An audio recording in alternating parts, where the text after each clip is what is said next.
Hello दोस्तों, नमस्ते। मैं हूँ शीला शर्मा।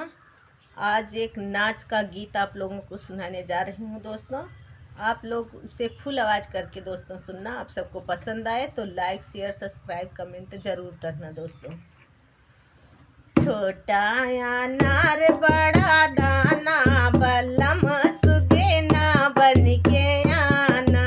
छोटा अनार बड़ा दाना, बलम सुगे ना बन के आना। बागा में आना, बगीचा में आना।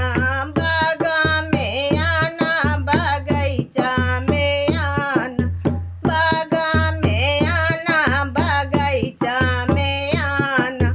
मलनी से करके बहाना, बलम सुगना बन के आना।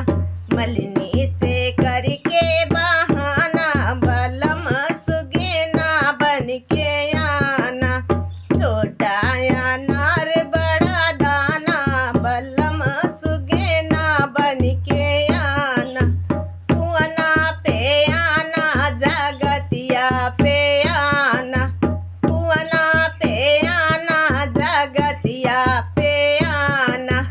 कहरिन से करके बहाना, बलम सुगना बन के आना। कहरिन से करके बहाना, बलम सुगना बन के आना। छोटा अनार बड़ा दाना, बलम सुगना बन के आना। सेजा पे आना, सेजरिया पे आना।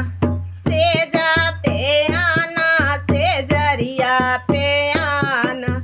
सेजा पे आना, सेजरिया पे आना।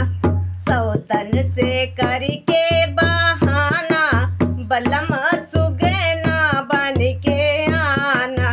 सौतन से करके बहाना, बलम सुगना बन के आना।